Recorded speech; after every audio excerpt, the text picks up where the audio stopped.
Apektado raw ang kandidatura ng mga pambato ng administrasyon ng pagkakaaresto kay dating Pangulong Duterte. Nangampanya sila ngayon sa Tacloban pero hindi sumipot dyan ang presidential sister na si Senator Amy Marcos. Nasa frontline balitang yan si Mean Los Baños.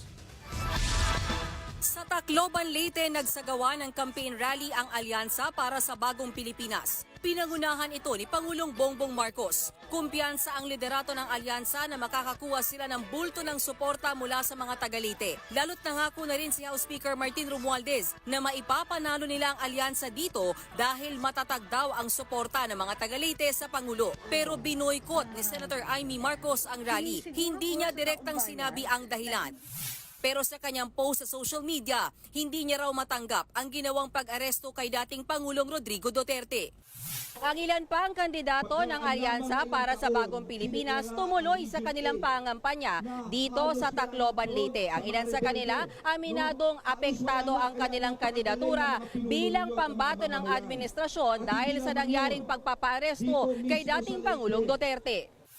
Marami kasi ang buwabatikos ngayon sa pagpayag ng Pangulo sa nangyari.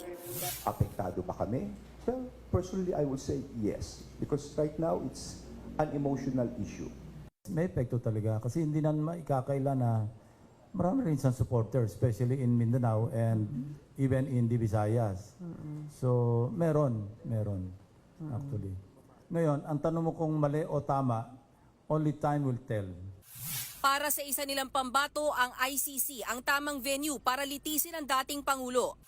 Marami pong nagbabatikos, marami yung nagsasabi, ay hindi kita boto kasi nasa alyansa ka. I think isa lang naman po lahat ang gusto natin. Lahat tayong gusto natin hustisya.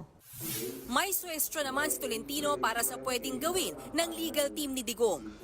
They can invoke Article 60 of the Rome Statute that can provide an interim release pending trial. Pag may iedad na o may sakit, pwedeng i-house arrest sa The Hague.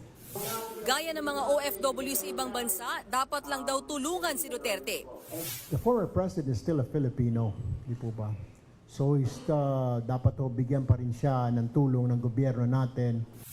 Ayon naman kay Lacson, panahon na para bumalik ang ating bansa sa ICC dahil mainam pa rin daw na miyembro tayo ng isang global court na kayang humusga sa matitinding krimen. Pero para sa iba pang nasa alyansa, dapat muna itong pag-aralan ng mabuti.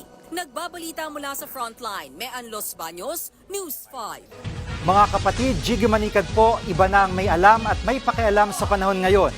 Para sa konkreto, kumpleto at komprehensibong balitaan sa Frontline, mag-follow at mag-subscribe sa social media pages ng News 5.